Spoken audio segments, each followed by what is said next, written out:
Hello guys, Bihar matric board 2026 की तैयारी के तहत ऑब्जेक्टिव क्वेश्चन, वो भी बीजगणित अलजेब्रा से डे 24 में आपको हम प्रथम सवाल लिए हैं।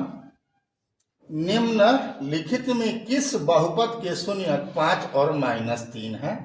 20-25 में पूछा हुआ क्वेश्चन है। तो आपको एक ही बात याद रखना है कि द्विघातीय बहुपद का जो समीकरण होता है, जब शून्यक दिया हुआ है एल्फा और बीटा, तो क्या होता है? x² minus alpha plus beta into x plus alpha beta. अगर शून्यक दिया हुआ हो तो उसको जोड़ कर दो और गुना कर दो। तो जोड़ कर देगा तो क्या हुआ? 2 प्राप्त हुआ, और गुना किया तो क्या हुआ? -15 हुआ। मतलब यहां पर एल्फा प्लस बीटा पर 2 दे दोगे तो क्या होगा? x² माइनस 2x यहां पर है, और एल्फा बीटा के जगह पर -15 कर दो। तो आंसर कौन हो जाएगा? सी हो जाएगा, जैसा कि यहां पर देख रहे हो। ठीक है, इसी आधार पर कोई भी सवाल पूछे जहां 2 शून्यक दिया रहेगा तो आप आराम से मान भर दो और निकाल लो। अगला सवाल देखते हैं। सवाल नंबर 2 है, यदि बहुपद cx² plus ax plus b के शून्यक एल्फा और बीटा हो तो एल्फा बीटा का मान, यानी शून्यकों का गुणनफल। तो शून्यकों का गुणनफल क्या होता है? c बाई ए। तो c बाई ए, सी यहां पर c के जगह पर b है। क्यों? आपको ax² plus bx plus c इस द्विघातीय बहुपद को व्यापक कहा जाता है, यानी इसी सूत्र जो भी है सो इसी के आधार पर है। तो इसी के जगह पर यहाँ क्या है? b। तो c के जगह पर b लिख दिए, और a के जगह पर यहाँ पर क्या है? c है, तो c हो गया, यानी b बाई c हो गया। ठीक है, b बाई c इसका आंसर होगा। अगला सवाल देखते हैं।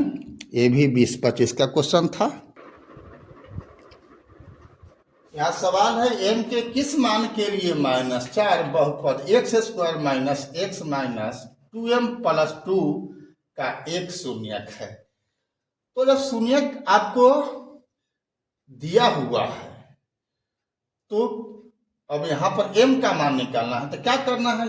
इस बहुपद में x की जगह -4 दे दो, अब बराबर में 0 लिख करके सॉल्व कर दो, जैसा यहाँ किया गया है। तो x² है तो यहाँ पर क्या लिखा गया? -4 का स्क्वायर। x है तो यहाँ पर -4 दिया गया इसका मान, और इसमें तो m का मान तो देना नहीं, निकालना ही है। अब यहाँ पर कोष्ठ को तोड़ दिया गया, 16 प्लस क्या हो गया? 4 हो गया, 2m माइनस 2 हो गया, स्पष्टता 18 घटाओ 2m बराबर 0, स्पष्टता 2m बराबर 18, स्पष्टता m बराबर 18/2 यानी 9। तो 9 मतलब सी हो गया आंसर। अगला सवाल देखते हैं। यह क्वेश्चन नंबर था आपका 3। क्वेश्चन नंबर अब 4 देखते हैं। क्वेश्चन नंबर 4 है, शून्यक दिया हुआ है 3/5 एवं -1/2। तो इसमें से बताना है कि कौन इसका बहुपद हो, किस बहुपद का यह शून्यक है। तो वही नियम जो पहले बता है, एल्फा प्लस बीटा निकालो, क्या हुआ? 1/10। एल्फा बीटा क्या हुआ? -3/10। इसमें अब एल्फा प्लस बीटा के जगह पर मान भर दो 1/10, और एल्फा बीटा के जगह पर -3/10 हो गया। अब इसको भिन्न का जोड़ कर दोगे तो क्या होगा? 10x² माइनस x माइनस 3 होगा, बटा में होगा 10, तो उसको हम कॉमन ले लिए हैं। तो यही बहुपद हुआ, रह गया ये बाहर भी। तो यह एक गुणांक होता है, ये गुणांक नहीं देगा तो इसका शून्यक वही होगा। तो दिमाग में रखना है कि इसका माने यहाँ पर कोई मिना नहीं करना है, यही चीज लिख देना है, चुन लेना है, यानी आंसर कौन होगा? डी होगा। लास्ट सवाल देखते हैं। तो क्वेश्चन नंबर 5 है, शून्यक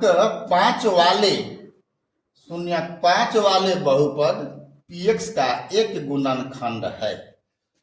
x plus 5, x minus 5, 1/x minus 5, और d में है 1/x प्लस 5। तो आंसर कौन होगा? x minus 5।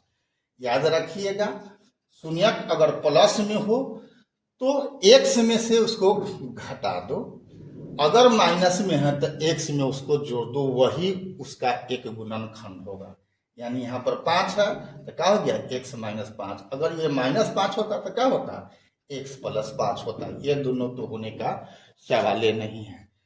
ठीक है, तो इसी प्रकार का महत्वपूर्ण सवाल को लेकर के जो विभिन्न परीक्षा में अभी पूछे हुए हैं वो भी, और कुछ हम अपने तरफ से भी जो अभी आगे पूछ सकता है, उन सभी क्वेश्चनों को लेकर के हम आएंगे अगला वीडियो में। तब तक के लिए जय हिंद जय जगत। लेकिन अगर आपने फेसबुक इंस्टाग्राम पर विकी कुशवाहा को फॉलो नहीं किया है तो फॉलो कर देना है, और यूट्यूब पर सब्सक्राइब नहीं किया है तो सब्सक्राइब कर देना है। ठीक है, थैंक यू।